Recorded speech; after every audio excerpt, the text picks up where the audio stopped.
capacity building in the US with respect to that? Thanks so much, Conrad, and thank you to Carnegie India for the opportunity to come here and talk about the work the United States is doing on developing these systems responsibly. As we've heard throughout this conference, there are risks and opportunities with all of this technology. There are ways to address it through legal means, through non-binding means, through arms control treaties, as we're talking about here. But from the United States perspective, we're coming at this, much like most of the other AI applications are coming at it, is that we need to look at this technology and develop it responsibly. There are ways to develop artificial intelligence for military applications across the whole spectrum, because as the Undersecretary has mentioned, it's not just lethal autonomous weapons systems or the Terminators, as we were talking about earlier today, but it is those questions of decision-making tools. You could consider an autopilot to be an artificial intelligence system. And so what we've created is a system of 10 foundational principles, and I'm disappointed to know that Google has 11, so we're going to have to work on that. But these principles are designed to help countries develop AI and integrate it into their militaries in a responsible manner. So it talks about avoiding bias, avoiding automation bias, about having oversight, about creating those testing environments that ensure that you can effectively, use these capabilities in a way that is consistent with international humanitarian law, consistent with the purpose of the weapons system. And so while we have launched these principles, we launched it just a couple weeks ago on November 13th. 47 states have joined us so far. We had another 50 in the room that seemed very interested in this declaration. Our goal is to bring all of these countries together, all of the countries of the world, because all countries of the world are going to start experimenting with AI, whether it's using these large language models or trying to develop other systems on their own. And let's start exchanging best practices. How do you avoid bias? How do you create an auditable methodology for your weapon system? And so we think this is a great way to get after those norms of responsible behavior that the Undersecretary talked about, that the Secretary General in particular is talking about. And we're hoping that all the countries of the world will help come together so we can exchange these best practices, iterate our principles, right? Our principles are not certainly locked in stone. They are something that is going to have to evolve as we understand this technology, just as we've been talking about all along about civil and commercial applications of AI. That all applies to the military domain, and that's where we're hoping to get a lot of countries to work with us on this. Thank you. Ambassador, I wanted to follow up with a similar question with respect to the Indian vantage point. What is India doing when it comes to pursuing the responsible use of military in AI? How does India go about doing it? What is India's perception when it comes to establishing global consensus? Is there a consensus there for India to join? Thank you. I'll answer the last part first. There is a consensus which an Indian diplomat helped craft and on something called lethal autonomous weapon systems. And the debate on that actually predates the debate on military AI. That debate began with robotics and weapons systems. And then military AI has acquired prominence of late and has acquired a particular salience after the development of large language models, ChatGPT and so on.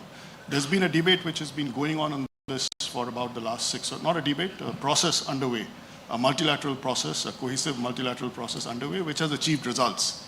Now first, some background. Artificial intelligence is a fact. War is a fact. Those are, there's an old saying that only the dead have seen the end of war. And as the professor here said, humanitarian law helps to balance military necessity with the humanitarian imperative. And it's our job as diplomats and lawyers to work that out. Of course, I mean, diplomats and lawyers, as I think George Bernard Shaw said about economists, if you put them, all of them together end to end, they may not agree. And this, fortunately, we have agreed on some things. This is not the first technology that has affected warfare. Electricity affected warfare. There were conversations on aerial bombing and submarines in the 1930s. So there is a sort of a history in arms control about how we deal with these things. Another point I'd like to make is that, technology should not be stigmatized. AI has a lot of uses. Anybody who's attended this event, I was particularly struck by Mr. Nelekani's presentation about how AI can be used for the development of countries like ours. Similarly, in the military field, AI gives military advantages, and that's why it's being deployed. The question is that military advantage lawful or not? I mean, what kind of advantages? As the professor here says, it helps in Clausewitzian terms, pierce the fog of war, reduce the friction of battle, help better targeting, improves the quality of decision making, military decision making. These are all facts of life. The question is, how do you balance this with the humanitarian imperative? So as I began, when I began, I talked about the process underway in a treaty called the Convention on Certain Conventional Weapons, which has a group working on lethal autonomous weapon systems, and it's been working on this since 2016. And this group has agreed that the laws of war apply to these to lethal autonomous weapon systems. India has has agreed to take on that obligation, including to their potential development and use. There are other uses or other benefits that this system has produced. Don't forget that when we started discussing these systems, Ambassador Venkat Verma is somewhere in this audience. I think he did my job about a decade ago. There was no lexicon, no terminology, no understanding of how these weapons worked and what was the legal landscape. As in responsible AI or in the use of AI in the civilian domain, these concepts in the military domain were developed in discussions held over a period of time. So, it is difficult, therefore, to separate, in some ways, the development of norms in the military field from what's happening in the civilian field. After all, if autonomy were possible, somebody would be making a lot of money driving autonomous cars. So this is not a given fact. It's very much an evolving field. There's no doubt that it has to be that this is a powerful technology which has to be used responsibly. And what are we doing as diplomats and as lawyers to take this forward? I would say that we are focused on 3 areas. We accept that international humanitarian law changes with time. There are some principles that are eternal, and the humanitarian imperative is eternal. How you manifest it through the laws of proportionality, distinction, etc. These changes, and we are working on it. These are areas that are difficult in the best of times, and with an evolving technology in a war-like situation, these are more difficult than usual. And I would say that we should not hurry these along. The second is there are norms. There's a norm against the use of biological weapons. There's a norm against the use of chemical weapons. Is there a norm in the case of AI? I think that the fact that we have guiding principles seems to indicate that there is a norm. And the last point that I'd like to make is that there's also a case for specific prohibitions and regulations. So these are the 3 or 4 areas in which we are working to develop a framework for use of AI in this. Before finishing, I'd like to thank Carnegie and Rudra, and you particularly, Rudra in particular, for organizing this event. It's extremely useful, and we hope to continue to benefit from this. Thank you. Ambassador, I had a follow-up question. So given the expansive benefits of AI, which you just mentioned, and also how it's constantly evolving as well, there is this need to sort of think about, is there a risk of overregulation as well? I mean, would that possibly lead to this issue of blunting innovation in AI? If there's an expansive definition of what really constitutes AI which can be regulated, would that possibly blunt innovation? I think that's a very good question. The best answer that I can give you is that we deal with the business of war. Okay, and in war, the 2 things that we look at are military advantage and humanitarian how to balance it with humanitarian aim. The regulation of AI is a question of which applies to the civilian world and to the development of weapons with laws. It's still an open debate. And this is not a debate, I think, which has a straight answer. I think it's something in which we have to find the balance as we go along. That's what makes it so complicated. There are no straightforward answers to this anyway. What is artificial intelligence, firstly? What is autonomy? I mean, at what extent, where does human agency, as the professor here pointed out, where does it stop? Where does it begin? How do you regulate that? I mean, does it make a difference to the development of national power, which is a legitimate national objective for all of us? So we are working on answers to all of these questions and finding the necessary balances. Sure. So clearly there are massive advantages to the military when it comes from AI systems. So Professor Ben Israel, I wanted to come to you at this point. How important has AI been to Israel's military advantage? Do you see it possibly even complementing the armed forces in the future, sort of maybe taking over, in terms of manned forces? What is the current status when it comes to how Israel views military applications of AI?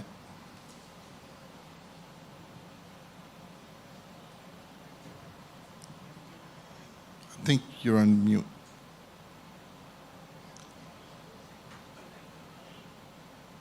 Sir, I think you would have to speak up.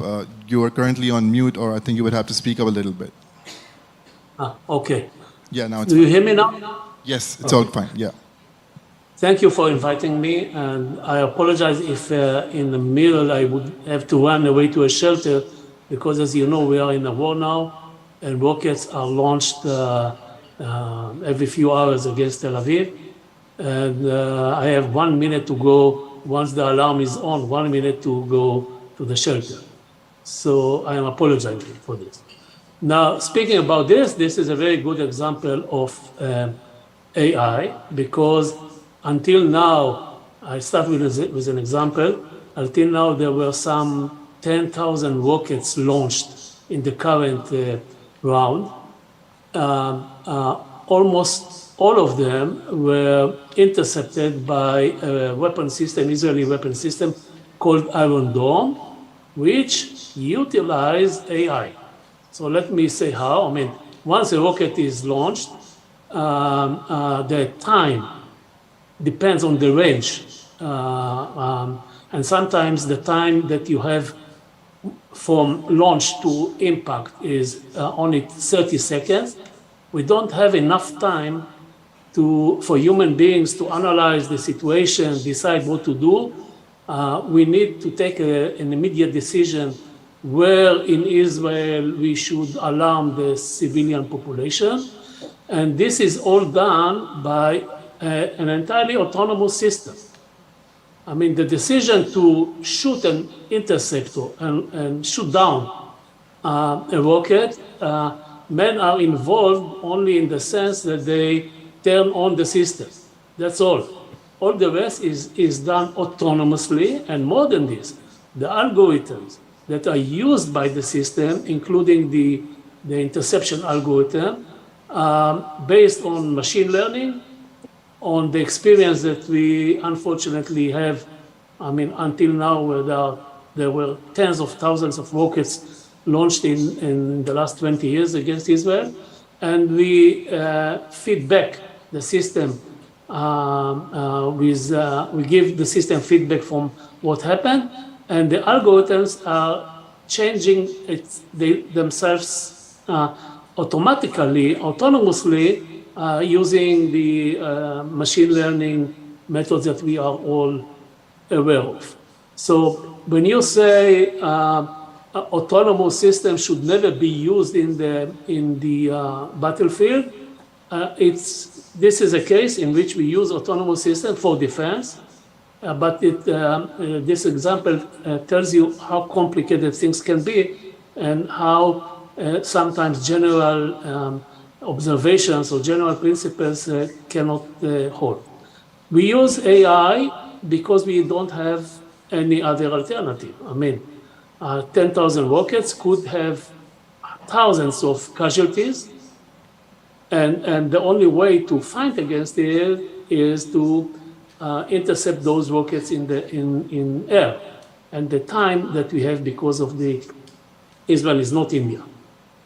sometimes, as I told you, there are only 30 seconds. Time is too short for human intervention, thinking, etc. We use AI not only for this, but for many other military applications. When I say use, I mean now in the current round, in this war. For example, if I still go with the example of rockets, once you detect a rocket in air, as I said, sometimes you don't have enough time even to alarm the civil population, and therefore you better destroy the launchers before they launch it. But those launchers are hidden. They are hidden among many times in relatively deserted areas, and you cannot destroy them before they are prepared to launch the rocket, the launchers. And the launchers, and then you don't have enough time. So you have to integrate to cross a lot of information coming from different sources in order to understand that these activities that now you observe through your UAVs or satellites or any other sensors, this activity is actually preparing, opening the hiding places, preparing a launcher to launch rockets against us. And you have to do it on large areas. A lot of activity is done there. How do you distinguish between this activity and that activity and filter out only those which prepare rockets to be launched? Information, I mean, we have a lot of sensors. No human beings can overcome the task in time, I mean, on time. We can do it, but it takes a lot of time. Therefore, again, we use computers, we use machine learning, teach the machine how past activities were seen, etc., etc., and in order to what we call incriminate and form a target which is really something connected to those launchers. Israel is a small country. We have something like 6-7 million Jews. We sit in an area surrounded by something 400 million Arabs, and the ratio is 1 to 60. The only way we can survive until we will be recognized by this neighborhood, the only way we can survive is not by any numeric advantage, but by using technology, science, and of course human talent, which is the base for everything. So for us, it's not, and the question you asked is not something abstract, more philosophical in a way, etc. It's a matter of daily life. That's an excellent point, and I think it brings me to my next question, which is that there's a lot of attention often paid to the offensive aspects of AI, right? But when we look at early warning systems, is there a need to entertain the possible notion that sometimes the use of AI in the military domain can actually help saving lives and reduce civilian casualties? So Professor Tasioulis, is there a conversation which needs to be had on this? How, usually the conversation is always about massive civilian casualties, dooms the scenario playing out. Is there a possibility that early warning systems, based on machine learning algorithms, could possibly lead to a situation where we actually save more lives? So I think, again... This is what is happening in Israel, by the way. Just now. This is for Professor Tasioulis. 10,000 rockets, very few casualties due to the rockets because of the use of AI and technology like this. Sure, noted. Professor Tasioulis, yeah. Yes, so I think it's very important to bear in mind that the use of AI, as has already been mentioned, can be other than in the use of force. It can be in various contexts to do with, for example, if you had, for example, reliable blockchain information shared between combatants, maybe that would hasten a ceasefire because they'd get a better picture of the state of play. You could have situations where you'd be better able to deliver humanitarian aid to those who need it, and other sort of contexts. So I think there is a conversation to be had about that. But I just want to pick up on the one point you made there about it could lessen casualties. And I think this is something that we need to bear in mind when people talk about autonomous weapon systems. They say, well, the great benefit potentially is that it will lessen casualties in war. And I think that is a very important consideration, but it's always important to bear in mind that even that consideration cannot be treated as a simple utilitarian consideration. There are many things one can do to lessen casualties. You could threaten to kill innocent people and say, unless you surrender, we will kill innocent people. We will drop a nuclear bomb. That might be an effective way to lessen casualties, but it's illegal. And it's immoral. So there isn't a simple utilitarian numbers game here to be played. There's a number of considerations that have to be factored in. Lessening casualties is one of them, but there are also considerations like respecting human dignity. And I think the point that Ms. Nakamitsu made earlier about the awful sort of horror that someone's life was taken away through an autonomous process involving no human intervention. In other words, that it may be somehow against human dignity to take someone's life away through that sort of autonomous process really raises questions like how human rights now need to respond to this situation and whether there are certain decisions that we have a human right should not be made by machines. So clearly there are severe risks, right? I mean, this really pretty much merits the regulation of military applications of AI. But then the question which follows up is that what is the possible way to approach that problem? For instance, we have, as you mentioned, the UN announced a global advisory body on regulation of AI as well. This is in addition to the REAM summit, which took this place earlier in February as well. So even if you were to regulate the military applications of AI, could there be a possible fragmentation at work over here, leading to a lack of a coherent approach, Ms. Nakamitsu? Do you feel that's a possibility, fragmentation of regulation? Yes. Before answering to that, let me just touch on two things. One, the positive use of AI in the military, I think it's something that we should be really spending much more time on. For example, verification of disarmament agreements. I think there's an enormous scope for the AI to actually make really great contributions. But we're not really I'm a lady from the dark side, so I only get to usually talk about the really dark, really risk sort of issues. But we are definitely looking at what can the AI do to contribute. So that's one thing. The second thing, the risks. Everyone talked about humanitarian risks. But I also want to make sure that, and Professor Ben Israel touched on it, but I just wanted to highlight security risks as well.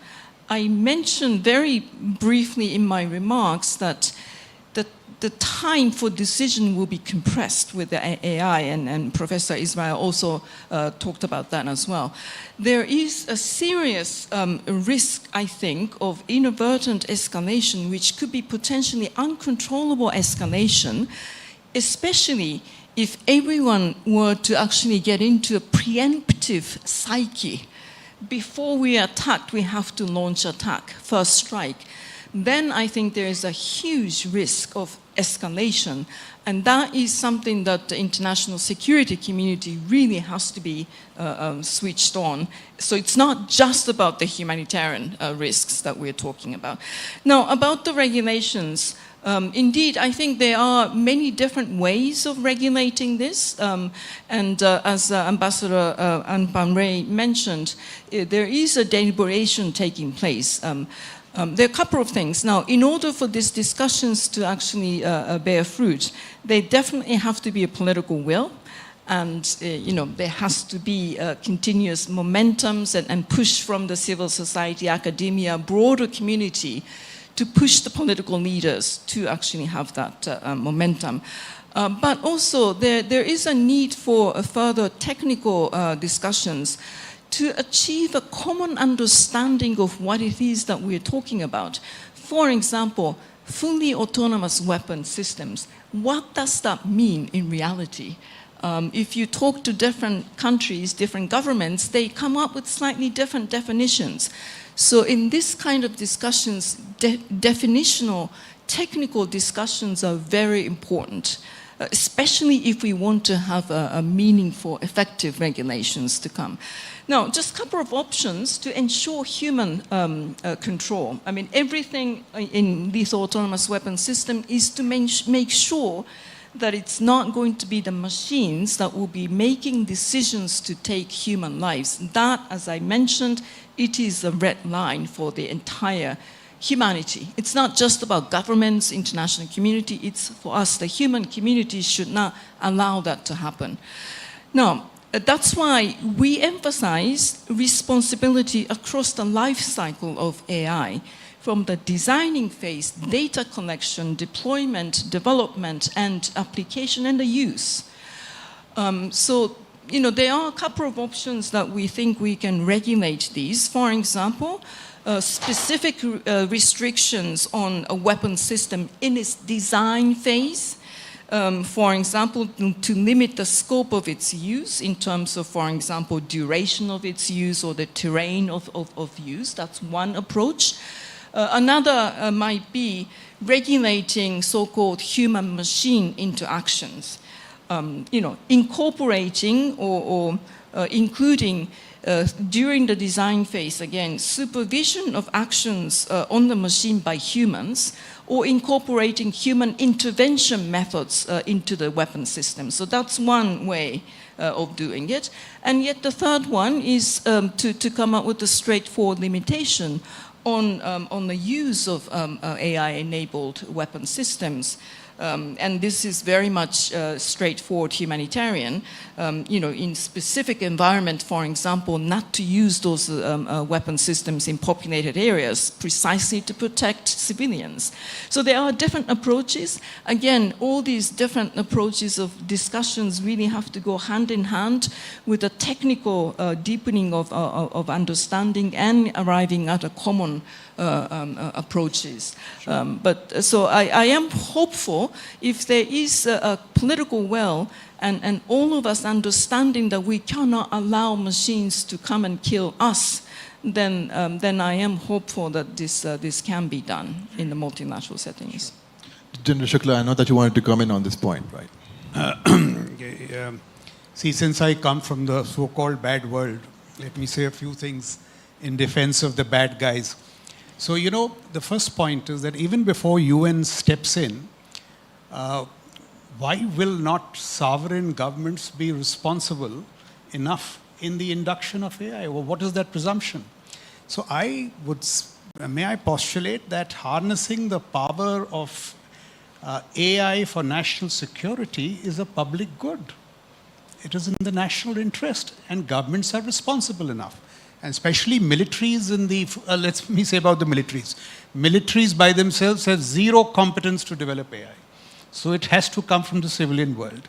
And all democratic militaries are subject to very strong political and, may I also say, technical and bureaucratic control. So these lethal autonomous weapons scenario is one scenario, but that is just 1% of the whole AI spectrum. You know, let's see what the Americans and the Chinese are doing, the two leads in AI, and then, you know, I'll say what we should do. So look at the Americans. Who's driving AI in Pentagon? It's Craig Martel. Craig Martel was doing machine learning for Lyft, a cab company. He has come in. Why? Because the militaries should have the humility to acknowledge that when we are talking of generative AI, where, you know, data sets are exploding, computing power is exploding, it's simply beyond the capacities of militaries. So there will be layers and layers of civilian control, as you see, all those people who have come in, they are all civilians. So, I mean, that's the first point that I would like to make. Now, just see the dangers if you don't act. See, what is China doing? Without violating any law, it is taking sensors and shooters across 7 domains: land, sea, air, subsea, seabed, space, EW, cyber, to using AI to integrate sensor shooters. You have violated no law. And what phenomenal capacity you have created. This is how AI is being used. And just one point where I would like to make, Anupam made this point, that AI is just one technology. I would suggest it's game-changing. If I just, quote M.O. Godard, if I pronounce his name right, he says Einstein had an IQ of 160. GPT-4 is 155. GPT-6 in 2 years will be 10 times. So what we should worry about are different things. So, what should the Indian military do? In my view, there is a domain where you have to compete aggressively. And in all humility, you are nowhere. Where is our computing power? Where are our data sets? Algorithmic warfare. All that has to be developed. China and US are streets ahead in this. So that's, one point. Yes, there are worrisome domains like AI complicating strategic deterrence, nuclear posture, bioweapons. Those must be contained aggressively. And there are, yet emerging domains. For example, AI and quantum, that's really worrying. I'm told quantum supremacy, or in the world of quantum supremacy, a problem that would take 10,000 years to solve will get solved in 200 seconds. Now look what AI and quantum will do. And the singularity moment, when digital brains become better than human brains and they become autonomous. Now those are the things which we must confabulate with. What will quantum do to encryption? Encryption is so central to military performance. So I should say there is one domain where none of these laws are being violated. We have to compete aggressively, and India is nowhere. We have a long way to go. And there are other worrisome domains where we must, contain aggressively, bioweapons and all. And the third, we must confabulate now. If we don't do it now, it will be too late 10 years later. And just one final point I would like to make. See, in the Indian context, this is a domain, somebody raised innovation regulation. This is high performance stuff. So it has to be very high innovation. When we proceed to induct it, it cannot be, an L1 contest. It has to be talent search. Now, if it has to be talent search, the critical question is who's going to do it? So in my view, the brightest spot are the startups for which we have laid an edifice, and the private sector. They must come, help the military to do this, and exercise all kinds of civilian control. The military just cannot run amok. It will just not happen. And just two more points. In narrowing the power asymmetry with China, AI may well be the secret sauce in the Indian context. So I would say that there is responsible AI, of course, but we need to do a great deal. And if we do this, we may end up deterring China in the digital domain, which is public good, which is peace. So that is the argument I would like to make. Hi, Eric. I think you want to comment. Just real quick to add on this great conversation here, as Undersecretary Nakamitsu said, there's great advantages to these tools as well. You talked about the sort of the doom side of quantum. Quantum sensing could really help us in arms control and verification as well, just as AI could. And it's one of the things we're looking at is how can we use these new tools to bring stability? And one of the areas where I think the military aspect fails compared to the discussions in civil is we've heard a lot throughout this, innovate quickly, fail fast.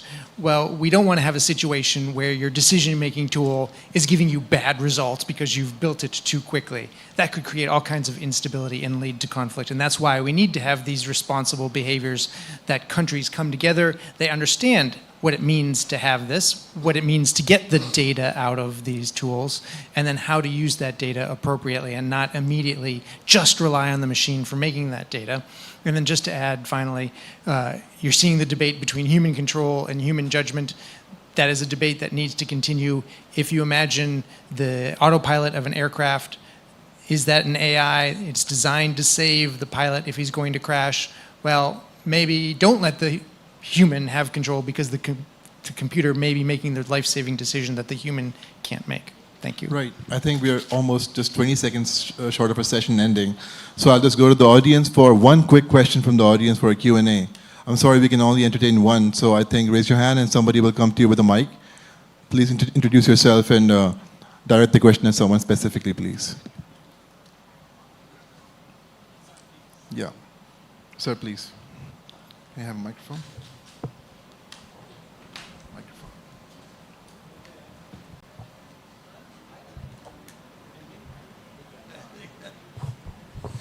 Thank you. My name is Yogendra Kumar, retired Indian Foreign Service.